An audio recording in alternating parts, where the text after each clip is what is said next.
Sorry about that, but everybody welcome to Drip Irrigation Basics, Save Every Drop. This is in collaboration with our Valley Water partnership. You can see that this program is being offered in 4 different languages. So at this time, if you could please select your language, please select mute original language, mute original audio if you are in a language that is other than English. You can go ahead and do this now. So who are we? Who is Daily Acts? Daily Acts is an environmental, holistic education nonprofit. We focus on 4 values and principles: ripples, reverence, relations, and resilience. We strive for daily actions that inspire communities to be more sustainable. We do this through action campaigns and through programs and through networks and alliances. So if you have any questions, please drop them in the chat or in the Q&A and not in the chat box. So we will answer these at the end of the presentation. Again, put them in the Q&A and not the chat. I'm going to pass the mic over to Nick from Valley Water so he can share a little bit about the rebates. Thank you, Ava. So I just wanted to give a short introduction on who Valley Water is. Again, my name is Nicholas. I'm a water conservation specialist here with Valley Water, and we're really excited to be able to offer you this program. Valley Water is a special district water agency that provides water for nearly 2 million people who live here and work throughout the South Bay. We are the water wholesaler, and we partner with 15 cities and 13 local water retailers to provide clean, reliable water, flood protection, and healthy creeks and ecosystems for our community here throughout Santa Clara County. With the current state of our drought and California, as it will be a way of life, water conservation is essential for ensuring a clean and reliable water supply for today and throughout our future. I want to thank you all again for joining us to learn about how you can improve your water efficiency and reduce your water use on your landscape by converting your existing irrigation to a drip system. Next slide, please.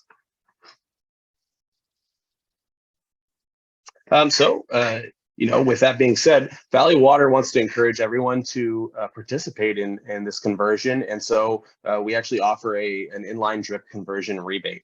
The rebate would be offered for areas outside of your lawn area that have existing pop-up irrigation, and they can be converted to an approved inline drip from a line source style inline drip, as you can see here in the photos.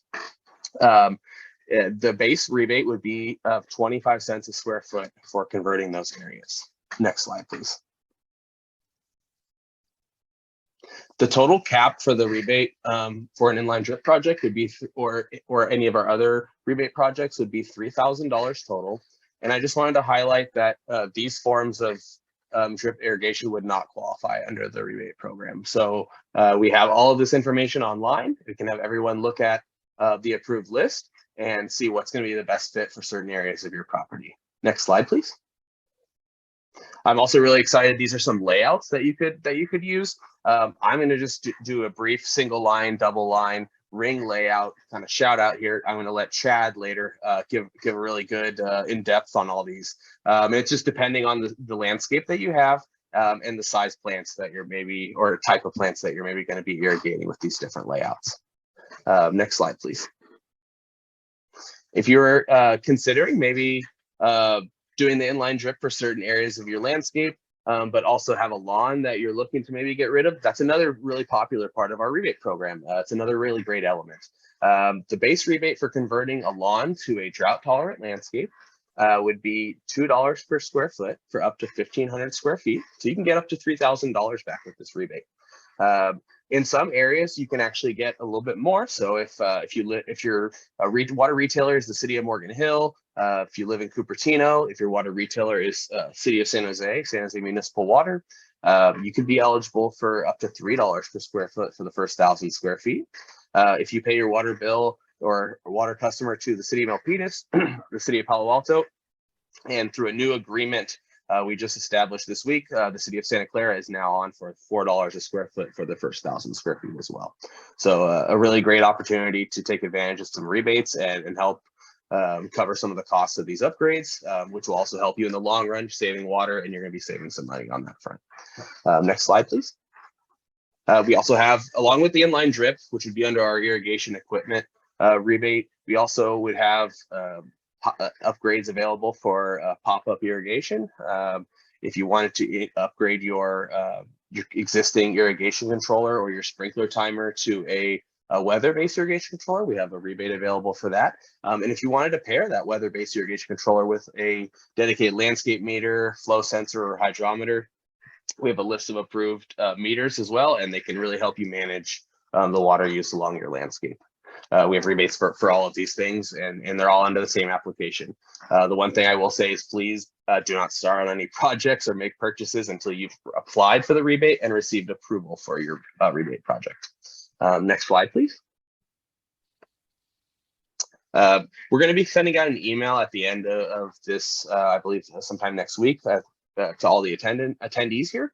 We will include the application link and more information on the inline drip with that. You can also go visit watersavings.org if you want any more information about any of Valley Water's water conservation programs. We could also send an email to the word conservation@valleywater.org. If you have any questions about the rebate program or any of our water conservation programs, our team's more than happy to answer your questions and help you out in any way that we can. And please stay posted for more upcoming webinars and workshops. I know that we post all of these webinars that Daily Axe is helping us with here on our website. So if you missed one maybe from the past, go check it out and you can rewatch it. I'll stop now and I'll pass it on to the expert Chad here. I really appreciate you all attending. Thanks, Nicholas. Hi, everybody. It's great to be here with you tonight. I'm excited to present this drip irrigation basics program, and I want to tell all of you you're off to a great start. This is a great resource with Daily Axe and with Valley Water. There's going to be a lot of good information tonight, but I encourage you to just take this as a beginning and use this as a springboard to help you feel like you've learned and experienced and have enough knowledge to take action.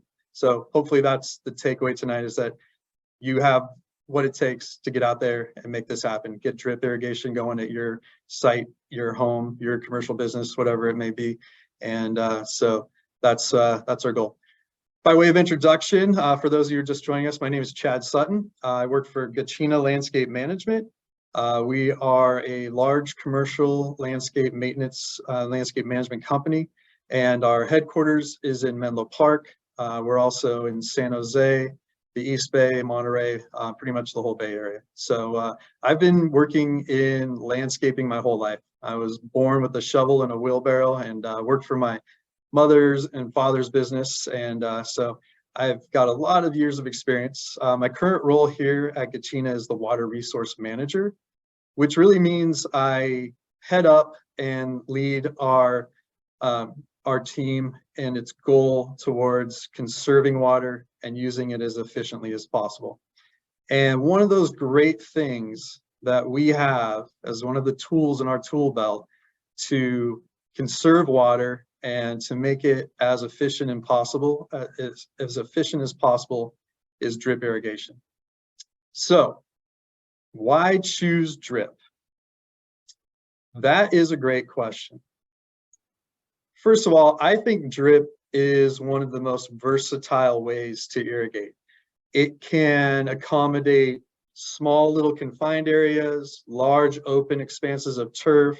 It's great for curved landscapes.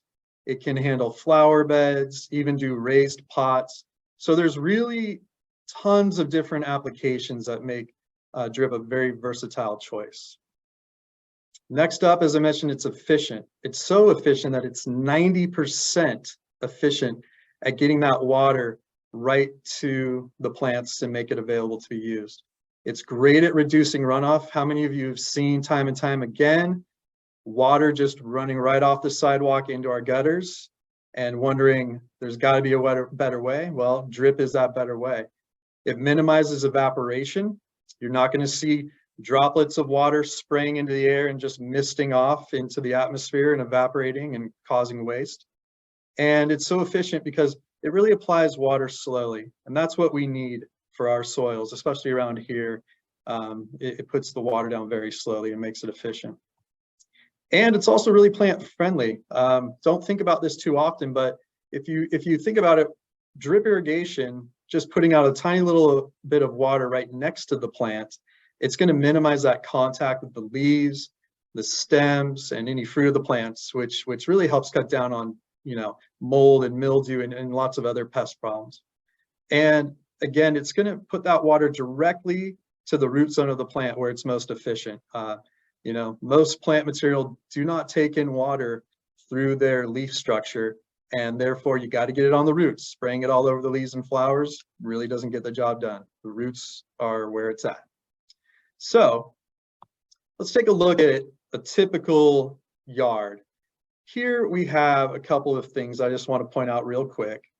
Most of us know that we've got a water meter at our house that's typically provided by the city or the county or some kind of water district.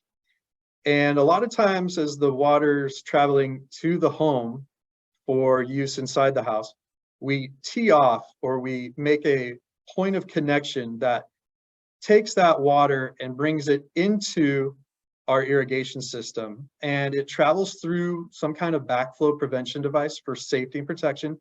So water that's in our irrigation system doesn't flow back into that fresh, clean supply brought to us by the city.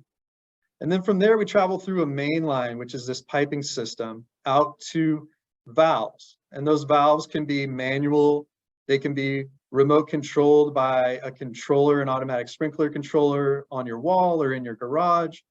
And then after that valve, you can have some components such as a drip irrigation system. And that's what's shown here, snaking through this grassy area. And so we're going to talk tonight about this part of our irrigation system primarily, and that's our drip systems. Okay. So moving on, the first part of the components that we want to talk about are valves. Okay.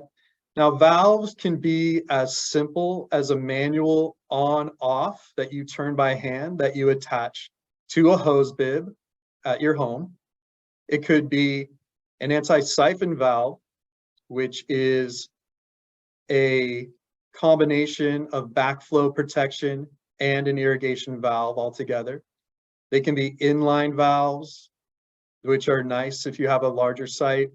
Or, you know, if you have dirty water, it could be a brass valve with a cleaning system that helps make sure that the water in your system is not clogging up the parts in the valve and making problems for your system downstream. So in this case, I just want to point out that this has a purple handle. And a little pro tip, anytime you see purple in an irrigation system, that is telling us that it's recycled or reclaimed water. It's not potable, and so we don't want to drink it. Okay. So once we have our valve situation figured out for our drip system, we need to then make sure that this is very specific to drip irrigation. We need to make sure that we have pressure regulation and filtration. Pressure regulation is where we take that incoming pressure that's supplied by the city or whatever we have at our site. Sometimes pressure is created by a well and a pump and a pressure tank.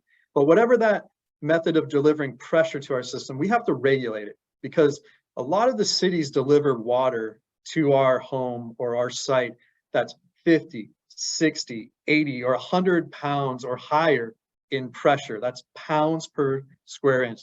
So you'll see PSI used a lot this evening. Pounds per square inch is what that stands for. So we need to regulate that pressure down to an appropriate level. Most drip irrigation systems that we're going to talk about work at either 30 or 40 PSI. So that's the majority of pressure regulation that you're going to see. Now, Filtration is important because we need to make sure that that water that we deliver through our drip system is very clean and free of particles that could clog up our system. We're going to get it more into that, but drip needs very clean, debris-free water to work properly for a long time.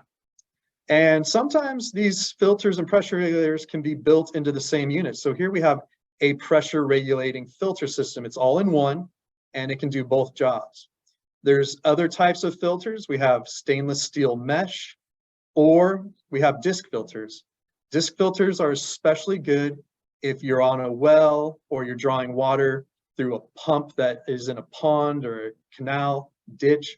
It's really good at trapping biological particles on these discs inside this filter. So those are the first two important parts after the valve.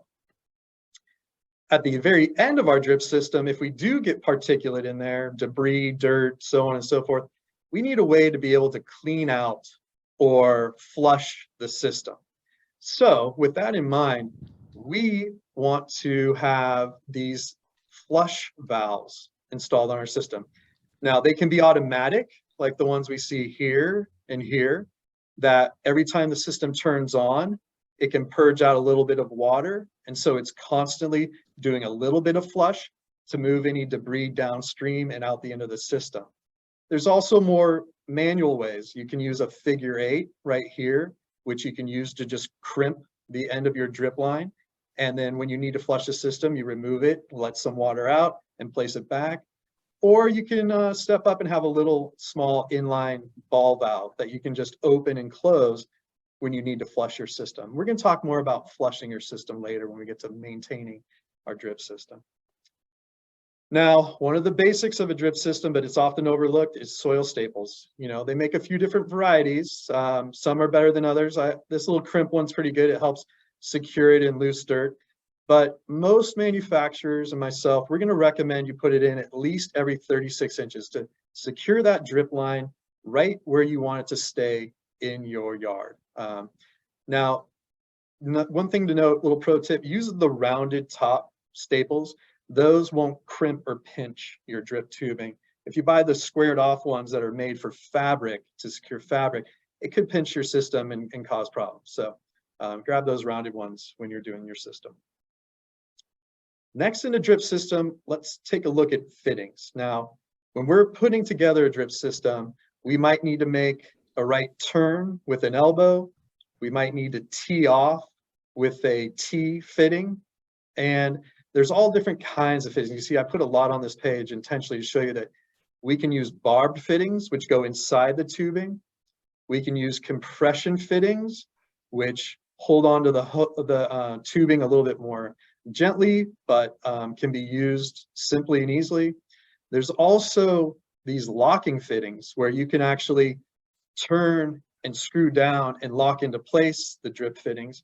And the nice ones about these are they're reusable. So if you choose to lay out your system, reformat it, redesign it, you can unlock and remove these. A lot of times with these barbed fittings or compression fittings, they're really not very easily removed and therefore not very easily reusable. A lot of times we end up ruining them, trying to get them out of the drip tubing. So there's tons of different kinds of fittings. We can't get into all of them tonight, but just know that they're an integral part of laying out a drip system. Now, just all together real quick, let's just take a look at how this kind of comes together in a very simplistic fashion. Let's just say we are going to be using a faucet that we attach a simple timer to, and then here's a simple little backflow preventer. This one happens to be just a vacuum breaker, where if the water tries to go backwards into our potable system, it'll break that suction, that vacuum, and let the water dump out rather than go back into the system. Now we've got that filter that we talked about here, and then we've got that pressure regulator. So those two really key important pieces for drip. And then we're just going to transition from what we call hose thread, which is on most of the stuff around your hose bib, over to our 1/2 inch mainline tubing. So that's where we connect and start running our tubing. So that's what we call a head assembly or a manifold. It goes by lots of different names, but it's basically where all those components that begin our drip system are found. So a couple more things, and these are optional, but they are very useful. One of those is an operation indicator, and you can see it in action here in this photo. This little operation indicator is really handy because what it does is it lets you know if the drip system is running. The operation indicator will raise up, like you can see here, it's not operating with the yellow post extended. You know it's operating. And you know that for most of these, they rate them to operate only when there's at least 20 pounds of pressure present in the system. So you know the system's running and you know the system has decent pressure. So these are real handy, not required, but they give a peace of mind that your system's up and running and doing what it's supposed to do without digging and looking for emitters dripping or seeing some other signs of use. And the other one is if we're going to use some specific kinds of drip irrigation that are prone to introducing air into the tubing, we might want to put in air relief valves. Now, depending on which way we go, and we're going to talk about which way to go, manufacturers might recommend that you have air relief valve, because if you get air into your system, you want to get it out as quick as possible when the water comes back in once that valve's open, because drip tubing is not great at having air rush through it. A lot of components can pop off, come apart. So if you need an air relief valve, very handy to have it. Not all drip tubing requires it, and I'll point that out as we go along. Here's some optional but really handy tools. Like for instance, you can cut drip tubing, which is typically made from polyethylene, which is a very soft plastic. You can use house scissors. A good pair of sharp house scissors will cut the drip tubing, but if you're going to be doing quite a bit, you might want to invest in a nice tubing cutter that will, spare your house scissors from getting dull. So you can buy a nice tubing cutter. You can buy a hole punch here to create holes in the tubing where you might want to place an emitter. You might want to get an emitter insertion tool like this one here, where it takes a lot of the pressure off of your palm of your hand trying to push it in your fingertips and gives you a lot more leverage. And then this last one is a tool designed specifically to help you put in barbed fittings into drip tubing. We looked at those barbed fittings a second ago, and you can lock it in, use this little pad here on the palm of your hand to insert the barb.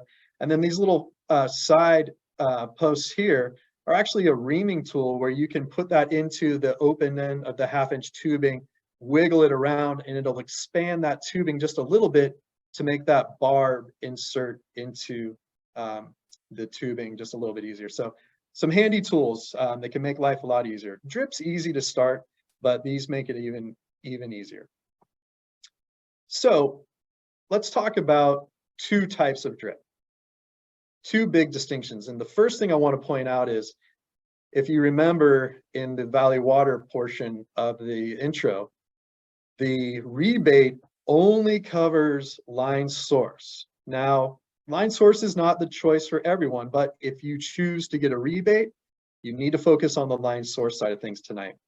The other one is point source, and point source is easy. You can get started very simply, but there are some drawbacks, not the least of which is there's no rebate available. So keep that in mind. So we're going to dig into the big differences between point source and line source tonight.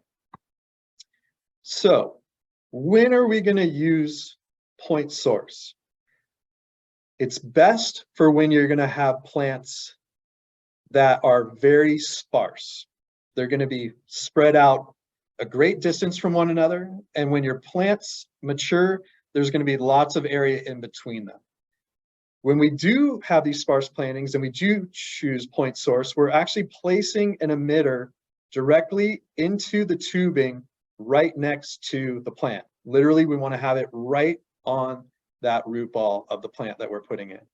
Now, when we're measuring these point source systems, we're going to measure them in gallons. It's a way that we spot water. And when we spot water, we need to measure in gallons.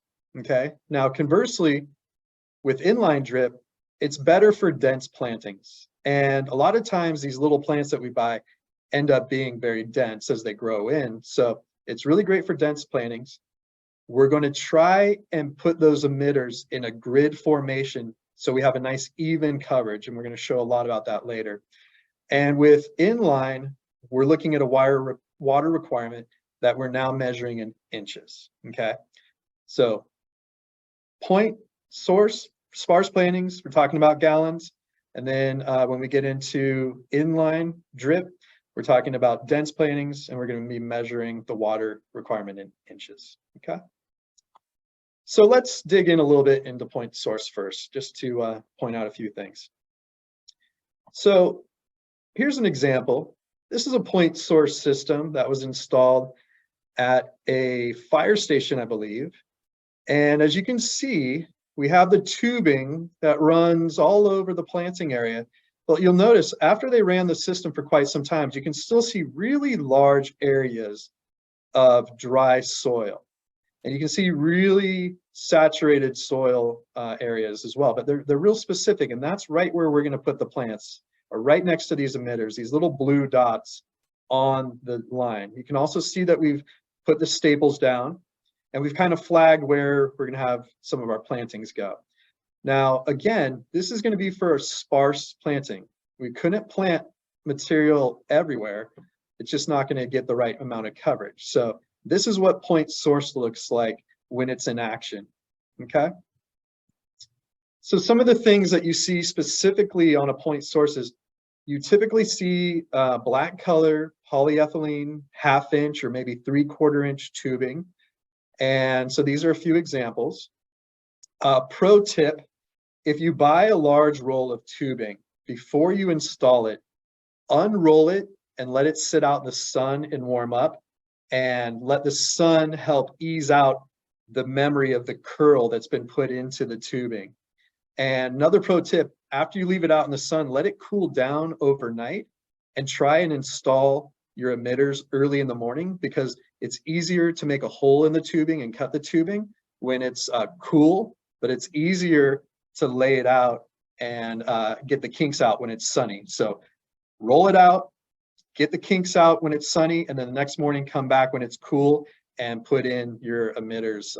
You'll save yourself a lot of frustration. Really hot tubing becomes very malleable, and therefore it's hard to put holes into it for your emitters.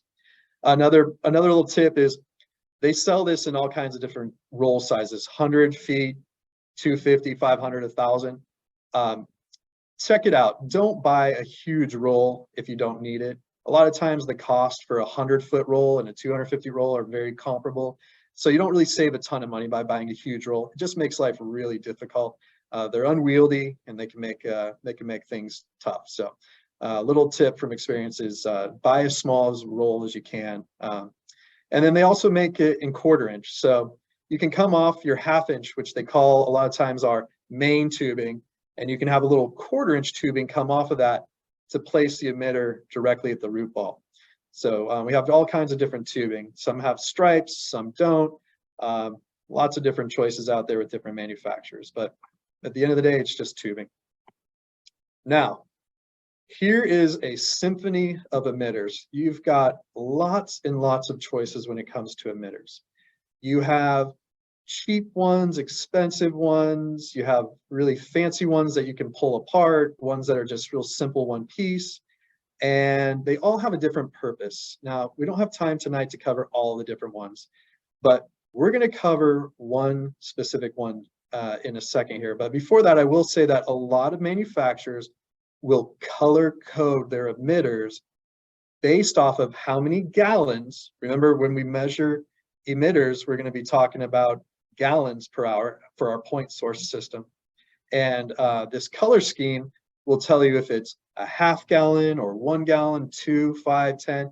Each manufacturer has their own color scheme to help you visually identify how many gallons per hour this is putting out. And just another important point, emitters and drip irrigation is measured in gallons per hour. Okay, that's the emitters.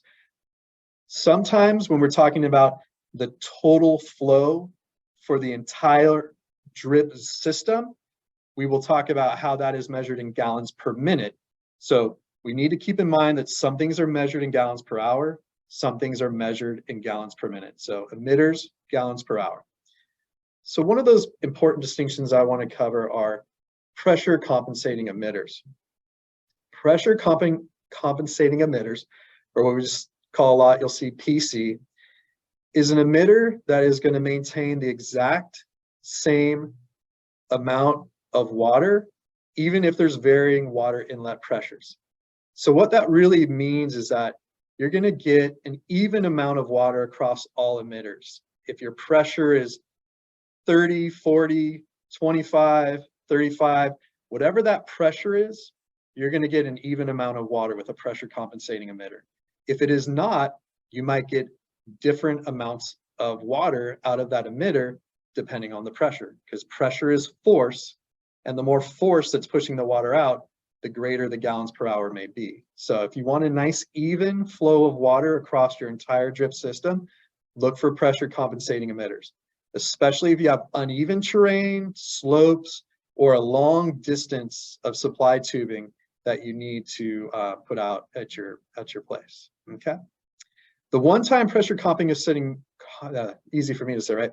The one time that PC emitters do not work well is if you're using a very low pressure, like a gravity fed system. Let's say you're just using a rain barrel and you're just having the water pressure that's in that rain barrel feed your drip system. You don't want to use pressure compensating emitters there because they do need a little bit more pressure to work properly. And again, the manufacturer's specifications will tell you that minimum amount of pressure that you need it for it to work properly. So be very careful if you have a very low pressure system. Okay. So moving on, there's all kinds of different components that can be added to drip irrigation. I personally don't think you really have a drip system anymore if you start to get into adding micro sprays here, or what we call a shrubbler that will put out different streams of water, or some of these little umbrella fan style micro sprays. There's really 100 different types. And with that in mind, got to be really careful using these. They can have drastically different amounts of water that is put out. The gallons per hour that a shrubbler puts out compared to emitter can be really, really high. Some of these might be putting out, 10, 15, 20 gallons per hour. And a lot of them are adjustable. So like this shrubbler here, you can open it up, you can twist it and unthread it, and it'll have more water put out. So be very careful using these. I really don't recommend mixing and matching these micro sprays, shrubblers, or any of these other kinds of devices on a emitter-based system. It's complicated enough with point source to keep track of how much water you're putting down. If you introduce these onto the same system, the same drip line, it can get really complicated. So urge you caution. So let's talk a few things through here with point source. Some of the benefits, it's easy. It's easy. You roll out your tubing, you put in your emitter next to your plant where you want it to go, and voila, you've got a drip system. And it's good at keeping newly planted gardens alive because you can put that emitter right next to the root ball. So that's an important thing when you have a newly planted garden. And initially, it's less expensive. Initially, I say. Let's take a look next at some of the drawbacks, okay? So first of all, you're gonna have to grow a point source drip system as the plants grow, because that one emitter that you put for that small plant might need 2 emitters as it grows and 3 emitters as it gets fully mature, or even 4 if it's gonna keep growing for a long time. So when we start to continually add to that system and grow that system, a lot of people run into the problem that they start to exceed the maximum flow that that drip tubing can supply, and then stuff doesn't work right. So you basically run out of water real fast, and things start to go really south. You have to be careful too, because you got to choose those emitters really carefully for your soil type. And we're going to get into that here in a little bit, but soil type and which emitter you choose are very important. So then the other thing is those little emitters that you put on there, they can get knocked off or kicked off and cause little spouts and sprays. There's a lot of maintenance involved with point source. So want to forewarn you of that. And the other thing is people keep tending to add more and more emitters over time. They say, oh, I'd love to put some plants over there. So they pop in a few more emitters. And again, you get into that problem where you start to exceed the maximum flow. When you start to do all these things like add sprays, little micro sprays, and this kind of emitter and that kind of emitter, everything gets really irregular. So it starts to become hard to schedule it correctly because you have different varying amounts of water coming out at different parts of that same drip system.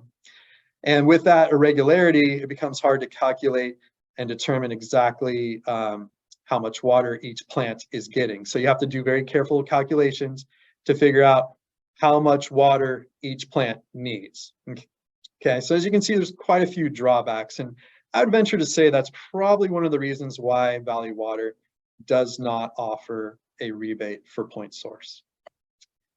Another thing is, if you look at this nice image here, you will see what someone might think is a sparsely planted system. So we might think this might be a good candidate for point source. Well, it looks good, but give it a couple of years, and this is, whoops, the exact same garden. So we went from very sparse to very dense very quickly. So we have to keep the end in mind. We have to think about how dense will the garden get? How much water will the mature plants need?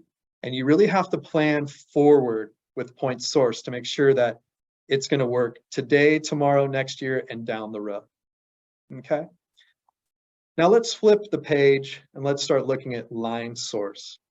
Line source, or what some people simply call drip line, is where the emitter itself is now built inside of the tubing. You can see here, this is what we call a barrel emitter. It's kind of rounded off at these two sides. And you see a small hole or orifice where the water drips out. And so now the manufacturer has put the emitter inside of the tubing, so it's protected and it's evenly spaced already for you.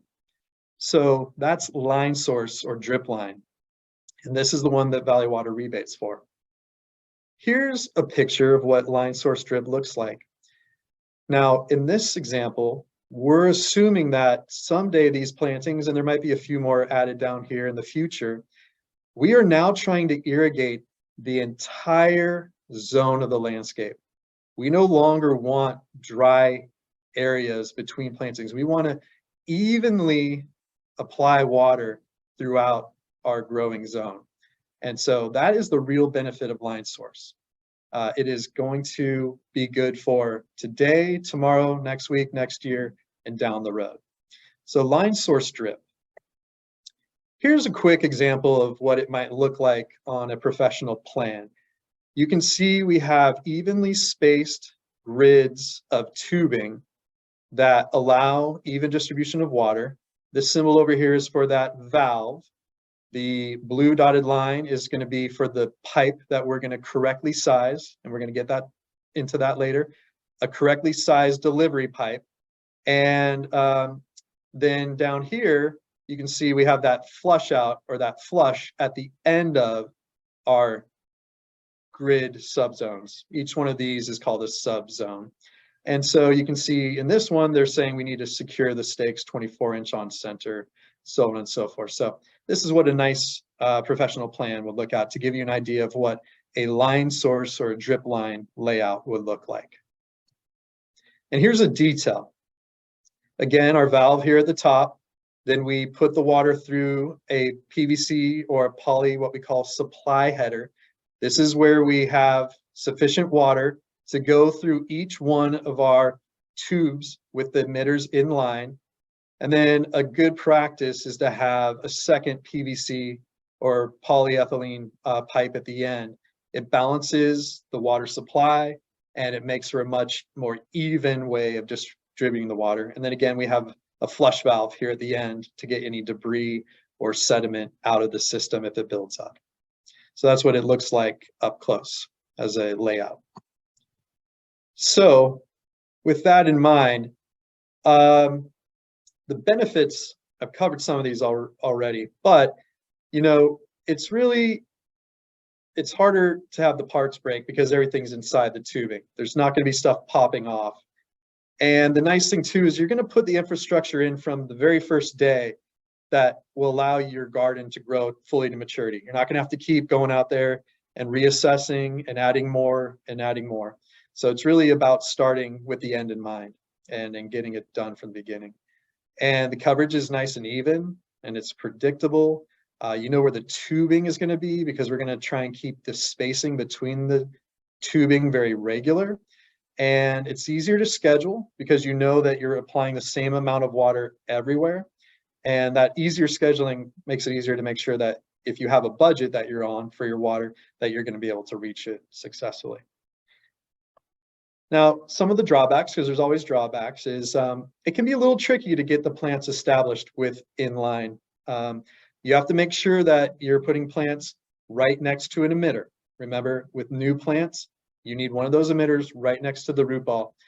And the reason why is when we put a new plant into the soil, we are putting it in typically with the soil from the bucket or the container that came from the nursery.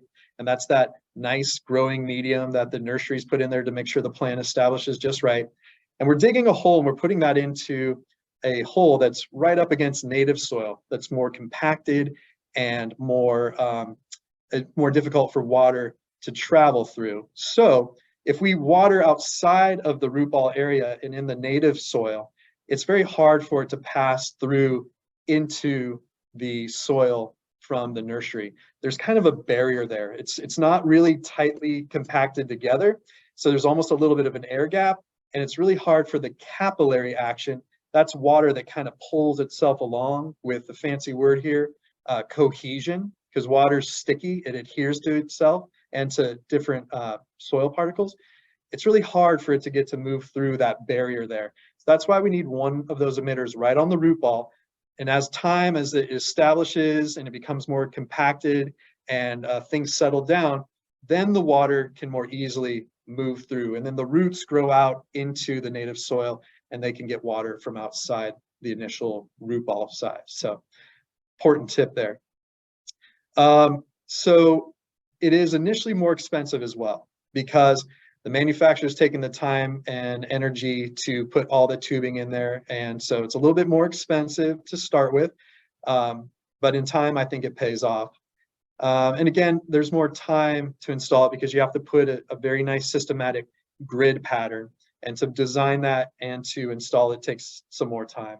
And then with that, you're going to need more materials, more fittings to get the right layout and some more parts. But in my opinion, and again with the rebate, I think it speaks to the fact that it's all worth the extra time and energy and money. So now we're going to get into talking about the steps for designing a drip system. Remember, we talked about some of the benefits, why we're going to choose it. We talked about 2 different types. We talked about the components. And now we're going to get into some good steps for starting to help you design and plan out your system. So we're going to evaluate and do a simple map of the site. We're going to talk about plant factors. That's how much water does the plant need. And then different plants need different amounts of water or factors. We're going to talk about how might we divide our whole landscape up into hydro zones. That's specific zones that have specific water requirements that are similar. We're going to get into that. And then we're going to talk about figuring out what emitters are right based off of our soil type. Remember, I said soil type and which emitters you choose are really important. And if you have a slope, we're going to talk a little bit about that.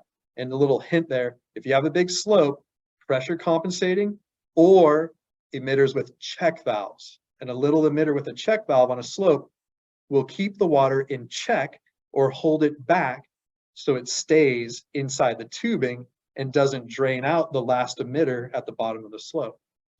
The other thing is we're going to talk about making sure that we get that pipe and tubing size correct. And that all comes down to how many gallons per hour or gallons per minute are we going to use for that zone. And then the last step is we're going to talk about creating a good irrigation schedule for each valve zone so that we apply the correct amount of water during the changing seasons. All right, very good. So we're moving on. Step 1, let's gather some info, get that map, and talk about evaluating our site. First part is, let's figure out, is my soil very clay heavy. I love this picture. It reminds me of my days growing up in the East Bay, where we had a lot of clay, tough digging, a lot of mud stuck to your shovel.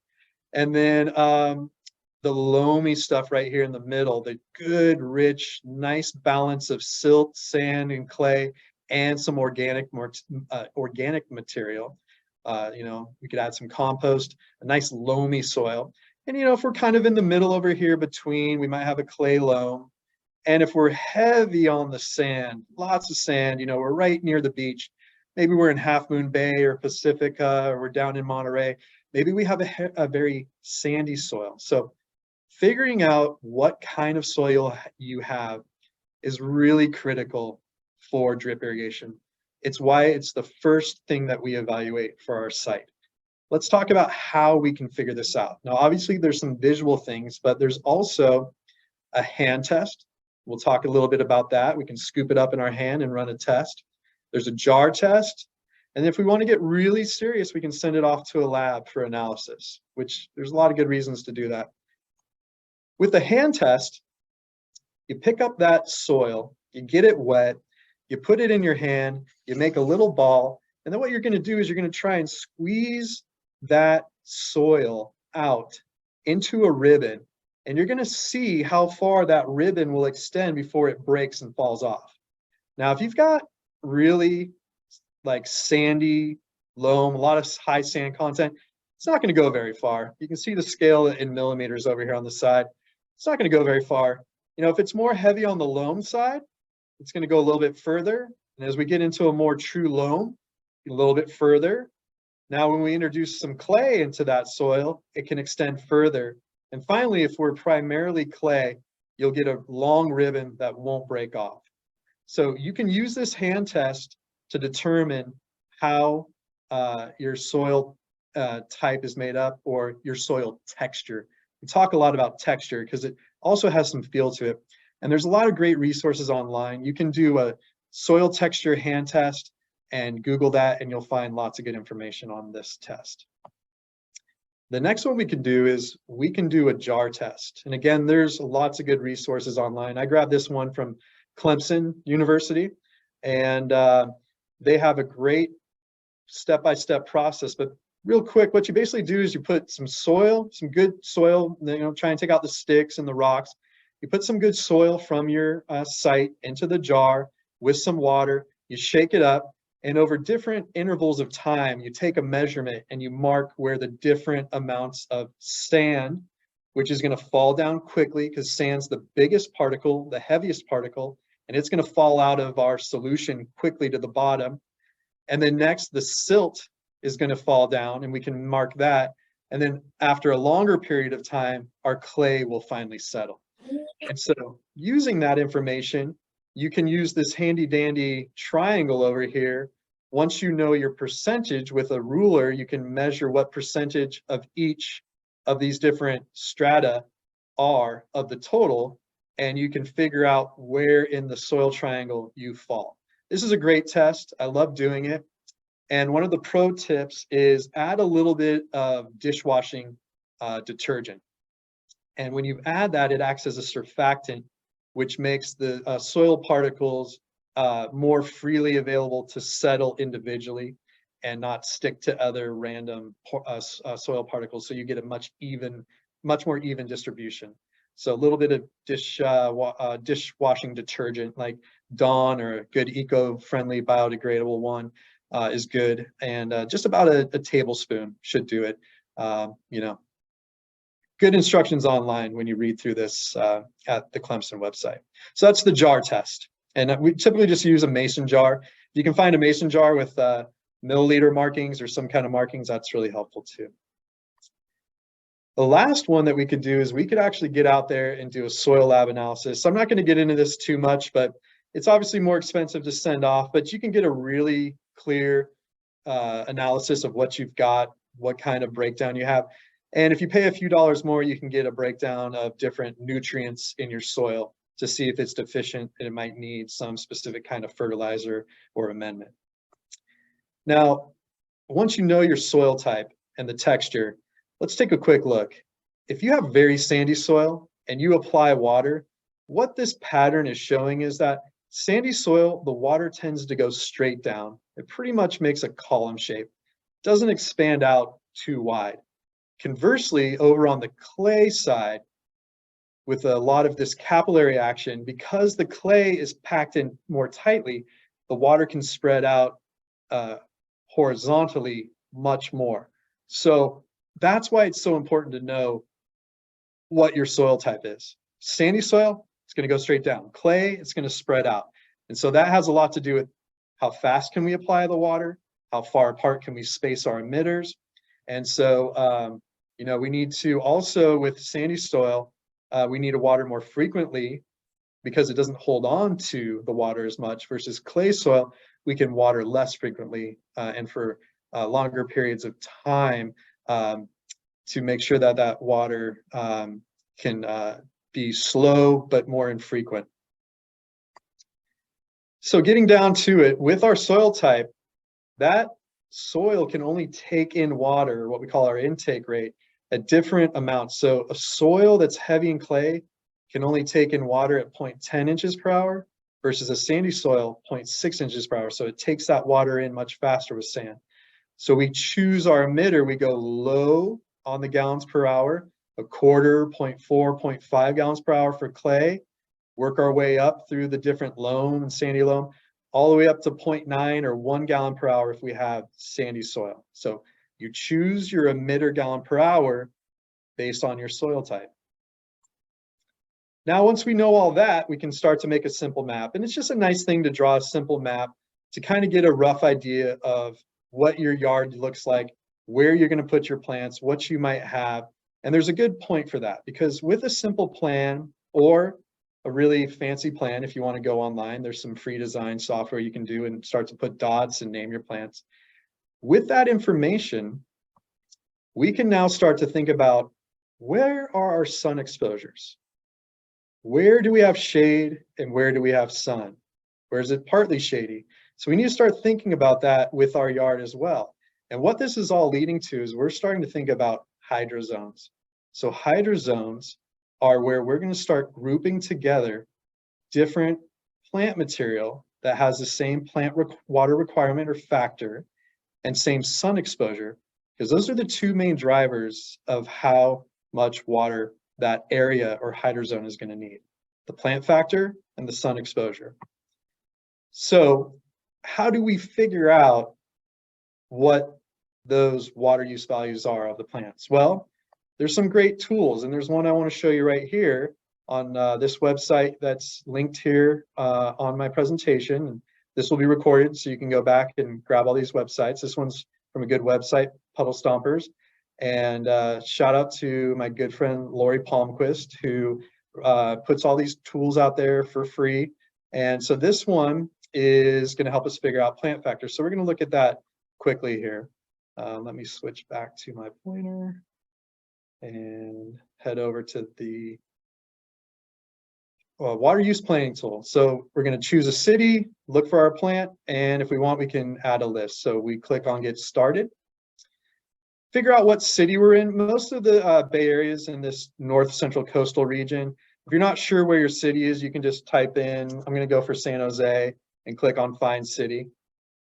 And it will now show me that San Jose is in Region 1, and then I can go to my plant search. So click here on the arrow. Hey, Jared, I don't mean to interrupt, but it looks like we are still stuck on the plant factors page. Oh, well, I apologize. Thank you for letting me know. Yes, not a problem. Yeah, I will figure that out here. With that, I'll also mention it's about a 15-minute warning. Thank you very much. I'm No just going problem. to try and share my screen again and see if it will jump over. I'll do it this way, and I'll start moving a little bit faster. Can we now see the plant search page? Looks like we are back to the beginning of the PowerPoint with that one. That is a tricky deal. Let me try this. Doing Worked great. This worked great in practice. Let me try and make this again. Apologize, everybody. I'm going to stop sharing. I'm going to try this a different way. I'm going to share this one. Do we have it now? Yeah, this looks good. Thank you. Okay, I have to do it a little bit differently. So you can type in, again, I won't go over it, but find your city, name of plant. Let's go with agapanthus. You find it. And it will tell you down here that agapanthus, lily of the Nile, is a moderate water user. So that's what we really want to take away from this, is understand what kind of plant water use is required here. We measure them out in very low, low, moderate, or high. So that's what we're trying to do when we're talking about hydrozones, okay? So let me close this and go back to my PowerPoint. I apologize, this is going to take 1 second longer than normal, and it's going to make me jump around. So with that in mind, I'll just have to go back to where I was. I might not be jumping around to too many more of these websites if that's what we're going to see. Don't want to make it too painful. So after we've looked at our plant water factors or water use, and we know what kind of requirement our plants need, then we can really start to divide it up into hydrozones. And again, we're grouping them by water needs. Is it the sun or shade? Wind can be a factor too. You know, if you have a really windy area, you might want to think about that because that can dry out the soil. Think about pots. If plants are in pots, you should put them in a separate hydrozone because they have a much different dry out period in a pot versus in the native soil. Veggie beds should be their own hydrozone, especially for trees or every other deeply rooted shrubs. Those are the different kinds of hydrozones that we're looking for. And brand new plantings as opposed to old established plantings. That's another good way to hydrozone. So here's that map, and I've just drawn a few different hydrozones. In this case, I drew about 5 different hydrozones so that we can kind of start to say, okay, this is going to be a zone, that's going to be a zone, and each one of these is going to get its own zone with its own valve so we can irrigate them appropriately. Not have some plants be too dry and some plants be too wet.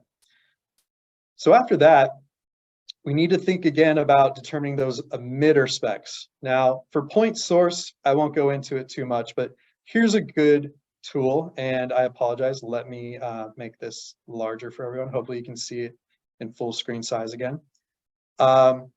You are going to go to this website. You're going to put in how large is your plant in feet, the diameter of the canopy or the greenery of the plant. Are you in a hot, medium, or warm climate? It's based off of the temperature, midsummer. What kind of plant water use factor? So again, what we just looked up, high, medium, low, very low. What's the estimated system efficiency? Drip's typically around 90% efficient, and then a preferred runtime. So when you use this calculator, stick with the same preferred runtime for each one of the different kinds of plants in size and water use factor that you have.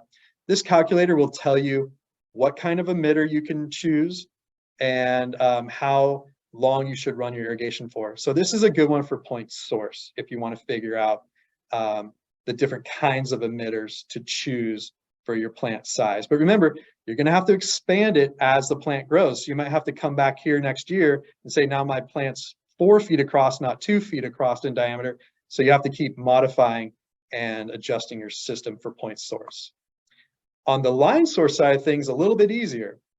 We just tell it what kind of area we're irrigating in this calculator for the line source, what kind of soil we have. Is it on a slope? What size is the area that we're going to be irrigating? And they can help you calculate that area. And there's lots of good online tools to try and estimate the square footage of the area you're irrigating with your hydrozone. And then what outlet pressure after the pressure regulator. So are we going to go with a 40 because we want a little bit more pressure, a little bit longer, more gallons, a little bit less pressure. So once you put that all in, it'll tell you lots of good information about what kind of drip line you should get, what the gallon per hour of the emitter should be, how far apart they recommended it's spaced, and all kinds of good information with this online calculator. Conversely, you can just go and look on the manufacturer's website, and they have lots of charts that'll tell you, based off your soil type, what kind of emitter you should look to use, how far apart those emitters should be spaced in inches, and then how far apart those rows or those drip line laterals should be spaced apart. So this is a great way to know what you need based off your soil type. So again, soil type, super critical for choosing the right kind of drip irrigation system and components. So now that we've got that all accurate, we're going to start talking about making sure that we get the right pipe size and tubing size is correct, okay? So the bigger the system, the more emitters, the longer the tubing, the more demand we put on it, the bigger we need to have our tubing be. Now, again, there's charts out there available from all different kinds of manufacturers that will tell you that if you add up how many gallons per minute or gallons per hour and divide by 60 into gallons per minute, excuse me, if you do the math to take it from gallons per hour into minutes, you will be able to see that you need to size the delivery pipe, that PVC pipe or that poly pipe that we looked at accordingly. Remember, if you're just going to stick with 1/2-inch poly pipe for your whole drip system, you need to stay under 4.7 gallons per minute total, and know that you're going to lose 8 pounds of pressure. So if you're starting off with a very, very low pressure system to begin with, you're not going to be able to do a whole lot of gallons. Now, as you get bigger, you need to increase the size of the pipe. So more gallons per minute, bigger pipe. So you need to follow these charts and respect these charts. Otherwise, you just won't get the kind of water coming out of the emitters that it was designed to put out. You'll get very small amounts of water because there's just too much demand on the system. So once we've figured out the size of the main pipe that we need to deliver the water to the tubing, we can talk about creating an irrigation schedule. I'm not going to go into this one either with the difficulties of switching back and forth to the website, but very simple. What you can do is zone by zone, your hydro zone. So let's say our first zone, you can name it. You can put in the month, and I typically do July because July is our peak ET month of the year. What the heck is ET? It is evapotranspiration. It's how we measure how much moisture we lose from our soil, either from evaporation or combined with transpiration. So therefore ET, or evapotranspiration. So you can find your values down here. You just click on it. It'll tell you what your weekly number is for your reference ET, and you can just plug that number in here. Same thing for the plant factor. There's some guidelines here. If you click on the image of the plants, that will get you a plant factor number, or you can refer back to our plant water use classification that we did. Now, the next one's a precipitation rate. What's that? Well, a precipitation rate or application rate is how quickly are we applying the water. Now, if you follow the manufacturer's charts, they'll tell you that if you choose a 0.6 gallon per hour spaced out at 12 inches and the rows are spaced every 18 inches, they'll tell you right there what your application rate is or your precipitation rate is. So you can plug that number in. And then the next one is our distribution uniformity number, or DU. That's how efficient is this? And remember at the very beginning we said drip's very efficient. About 90% of that water goes right to the root ball. So you can plug in that 0.90 or 90% efficient. You hit calculate, and it'll tell you for that week in July how many minutes you should be running that system for. Now, word of warning, we need to make sure that we're still following our drought restrictions. So a lot of our guidelines right now say no more than 2 times a week.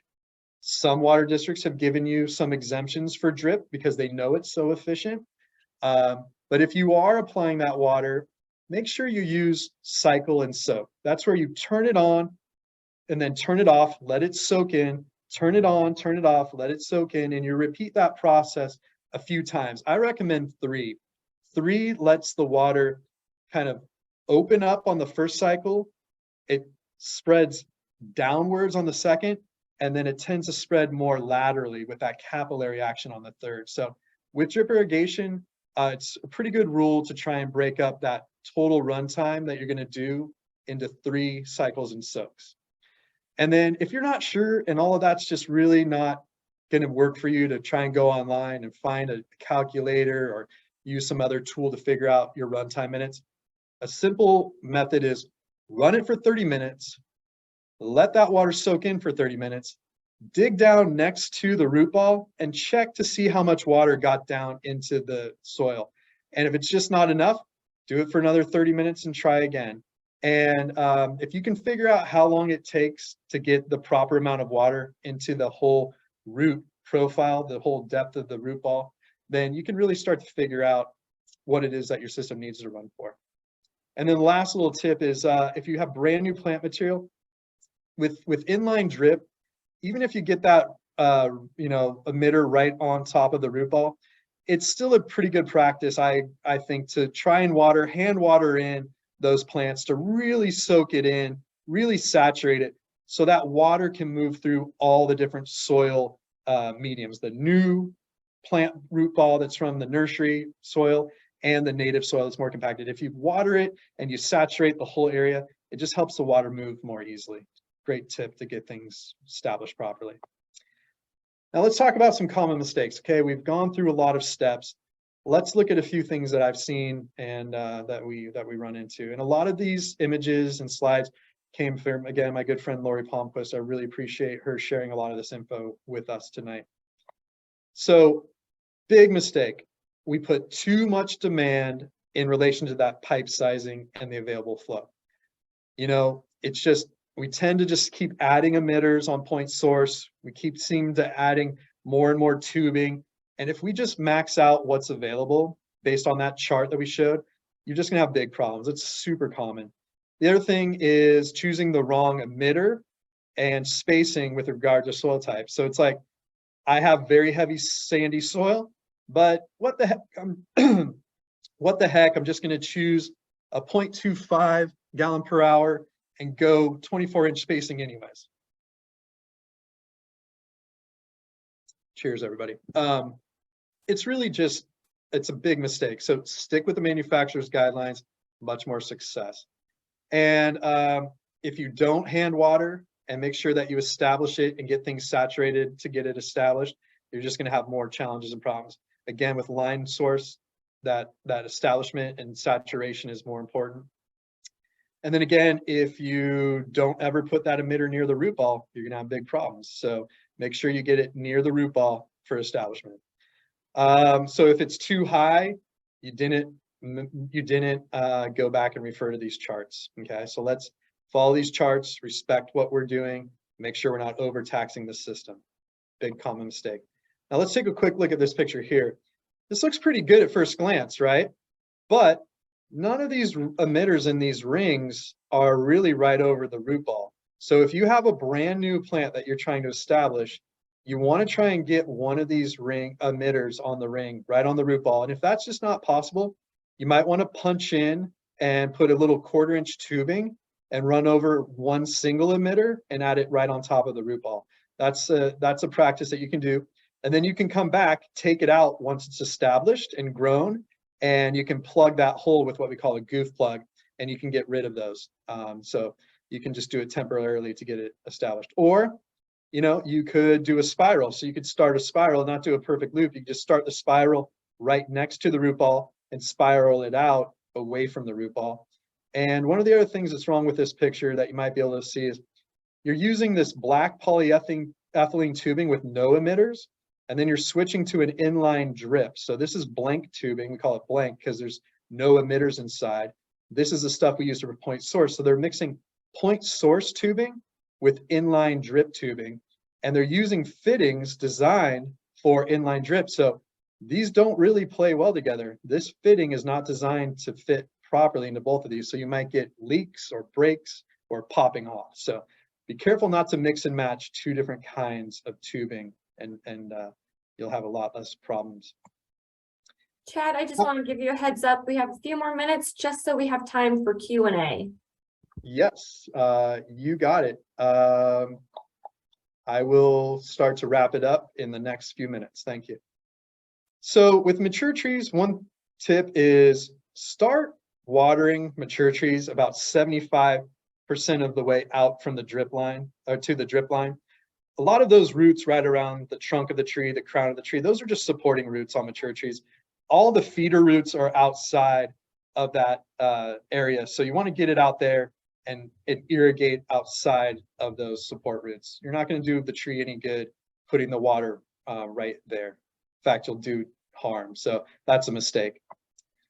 Here's another mistake, you know, just the tubing is way too far away from the root ball on these new plants. Just never going to get there. So what does it look like?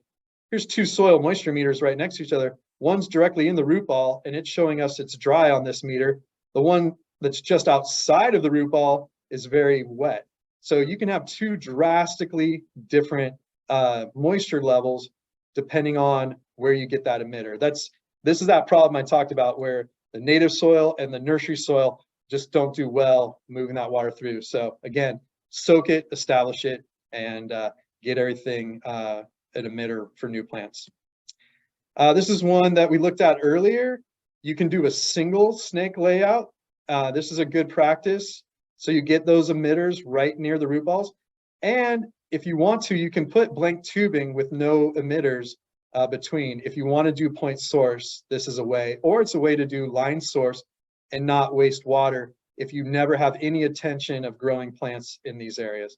It gets a little bit more complex, but you can also do a double line layout where you can have one on either side of the root ball. I really like this one because if one line gets clogged or fails, you can have a backup line. And then again, you can do these ring layouts like we talked about for mature trees. Here's the problem. Shrubblers on top of the mulch. Don't water your mulch. Try and get your emitters down on the soil and then put the mulch over the top. It's a much better way to go. You don't really want to waste a lot of water getting your mulch wet. Get the emitters down onto the soil. That's another reason I'm not a fan of these shrubblers. And then let's talk quickly about converting from spray to drip. There's lots of retrofit kits. You know, you can make sure that you follow design requirements. Again, make sure you respect the gallons per minute to operate properly. Make sure your lateral lines that you're going to try and reuse if you convert are in really good condition. You can do a pressure test on them. And then again, make sure you add filter and pressure regulation if you're going to convert a spray to a drip. And there's lots of great manufacturers out there that make good products. Here's one that makes a pressure regulator and a filter right into what looks like a sprinkler, like a pop-up sprinkler, that you can actually take out an existing pop-up sprinkler, drop in this retro kit, and then just start running your drip tubing, your inline drip tubing right from there. So great, easy, simple design, takes a lot of the guesswork out of it, and you can convert a spray zone to a drip zone rather easily. But remember, you've got to convert that whole zone. You can't just do half and half, or you'll get drastically different application rates or precipitation rates, how much water is getting applied, spray versus drip. Here's some maintenance tips for you. Flush your system, your drip system, at least once a year. We have that flush that we can open at the end of the line, at least once a year. Do it before peak watering season happens. Make sure you get all that dirty water, sediment out of there. And especially if you have non-pressure compensating emitters, because that can suck in some dirt into the line if you get that vacuum effect with those non-pressure compensating emitters. Clean your filter yearly or more if you've got a dirty water supply, like from a well or a pond. And again, flush that system. If you cut into the tubing to make a change or a repair, a lot of times some dirt gets into the tube when you're doing that. So flush your system after you do repairs or changes. And again, periodically, just walk the whole zone. Look for those leaks or those spouters or those breaks. Drip can really show you where the problems are, but you got to walk it and you got to look. And another pro tip, use your ear. You can hear leaks and breaks really quite easily with drip because it's pretty quiet, but those leaks and breaks aren't. So with that in mind, just get out there and make every drop count. And I want to say thank you for everybody who is tuning in. And I'll stop sharing now. Let's do some Q&A. Great. Thank you so much for those questions, or for submitting those questions, everyone. We do have 5 in the chat. Thank you, Chad. That presentation was amazing. Very insightful. So let's just dive into it. We only have about 10 to 12 minutes for questions. So the first one we have is, where do the operation indicators and air relief get attached? Okay, good question. So two totally different things. The air relief valve, you want to put at the highest point of the system. So if you have a crown or a slope, put the air relief at the top, because that's where you're going to get the most air trapped in the system, and that's where it can evacuate the easiest. Now on a flush, it's the exact opposite. You want to put it at the very end or the furthest point from the zone, and that might not be the highest point. So if you're on a slope, it'd usually be the lowest point. So you want the flush at the very end, so all the water in the tubing has a chance to get out through the flush valve, or however you're using the flush apparatus to do that. So good question. Great. Our next one is from Jonathan. It says, mucose, low, moderate, high. How much gallons per minute or gallons per hour is considered low or moderate or high?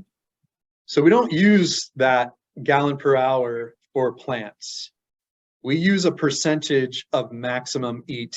So what we do is we say in our business, in our world of growing plants, that Kentucky bluegrass, that beautiful green, soft, sod that we have around here, that sucks up the most water out of pretty much any ornamental crop. So we say that is the maximum, or what we reference for 100% water use for a plant.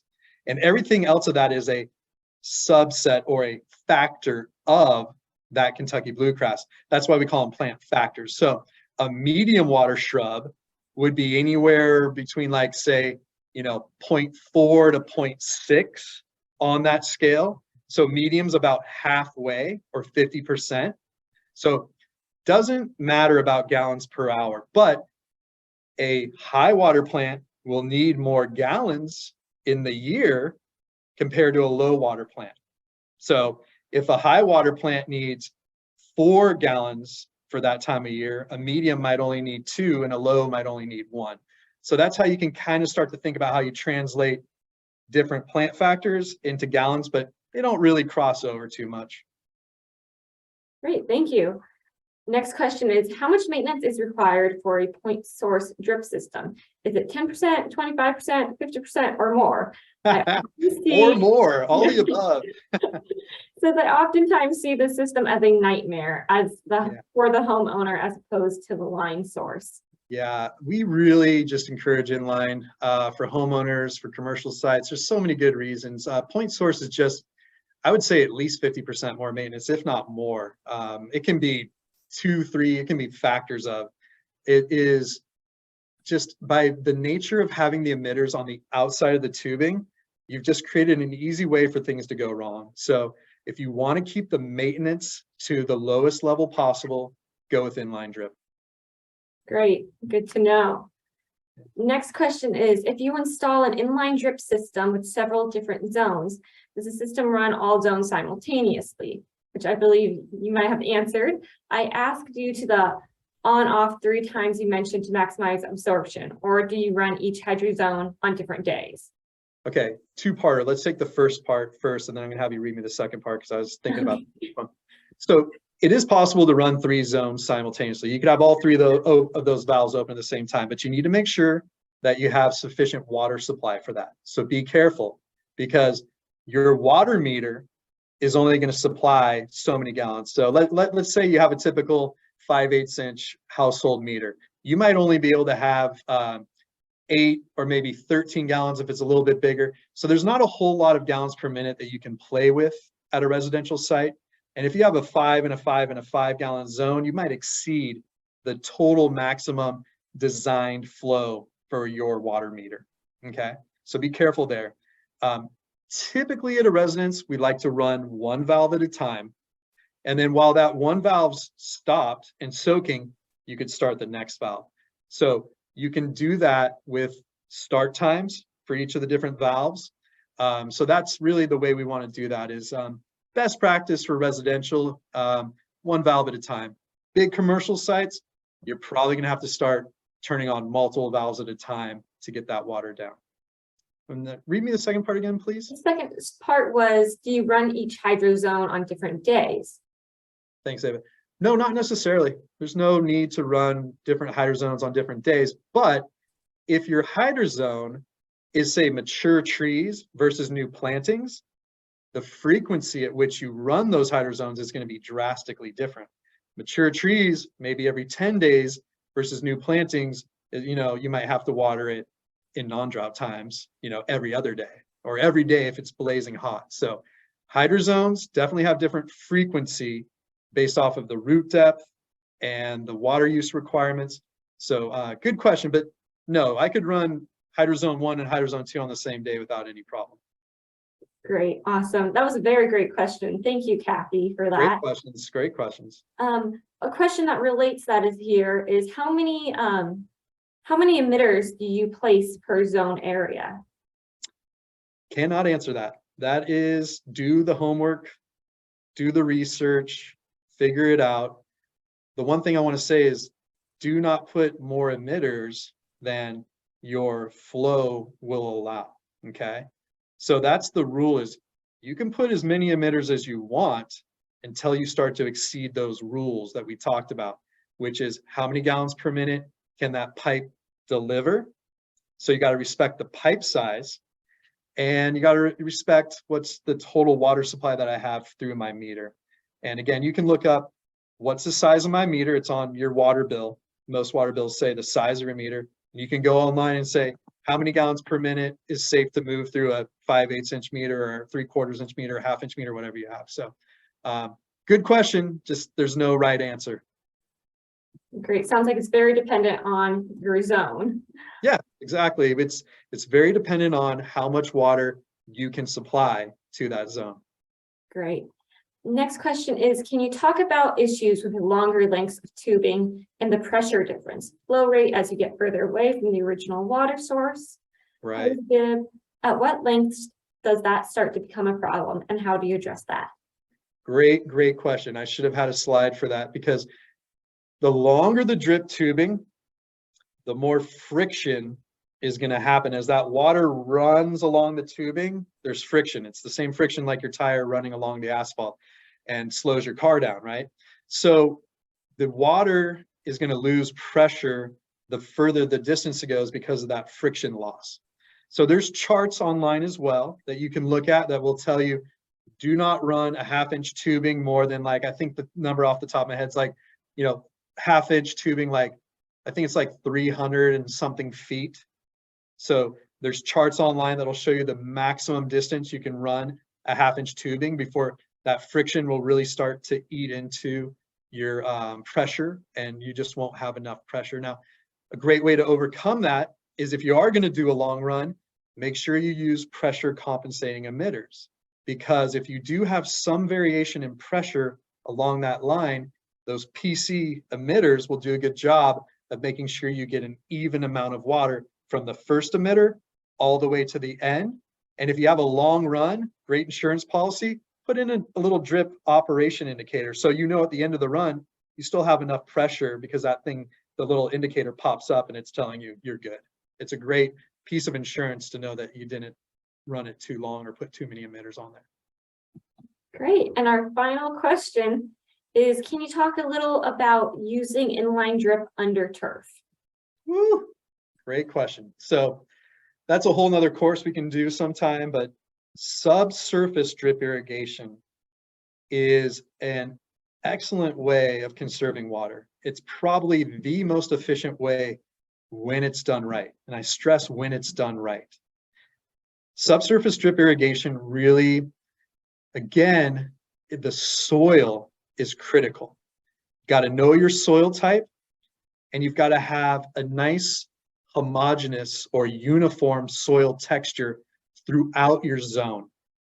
If you have kind of sandy over there and kind of clay over there and a little rocky over here, the water's just not going to move properly through the soil.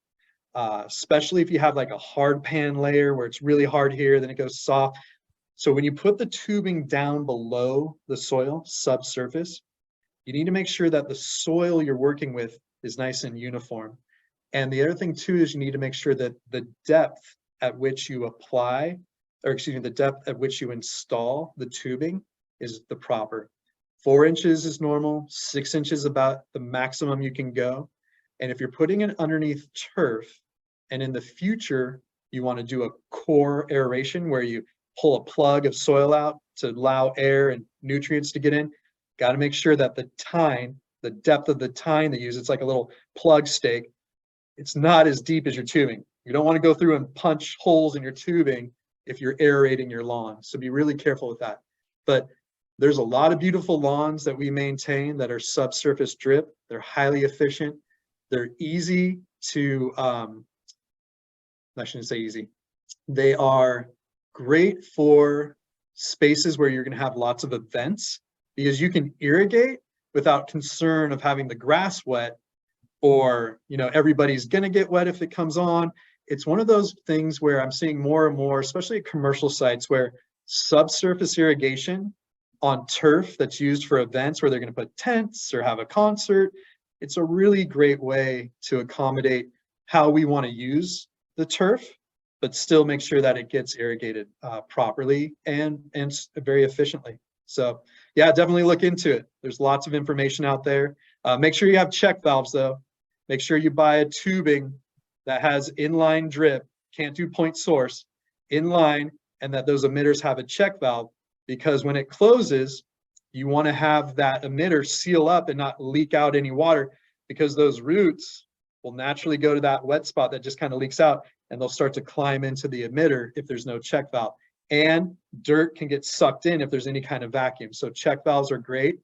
And there's now new technology they're putting into lots of different manufacturers' product, and it's based off of copper.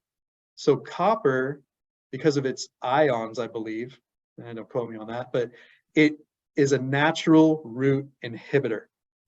Subsurface drip irrigation used to use chemicals to try and keep the roots away from the emitters, but now they've gone to a natural organic copper-based system where when the roots come into contact with the copper, they naturally know that, hey, that's a no-go zone. So they die and they just stay away from the emitters. So the copper technology and subsurface irrigation's really great as well. Great, good to know. That's all of our questions. I'm going to share my final screen here. Thank you, Chad, so much. This was so insightful. We want to say a special thanks to all of our sponsors and just wrap this up. So thank you all for being here and an engaged audience. If you have any questions, you can message me at ava@dailyaxe.org, and we are going to send a follow-up email with all of these resources and a video recording of this webinar. We will also include all of the resources that Chad shared. So thank you all for being here. We're going to wrap this up and log off. So thank you so much. Have a good night, everybody. One last thing I wanted to mention is that there will be a survey at the end of this program. Once we wrap up, a survey will pop up on your screen, and please offer any and all feedback that you have. Thanks, everyone.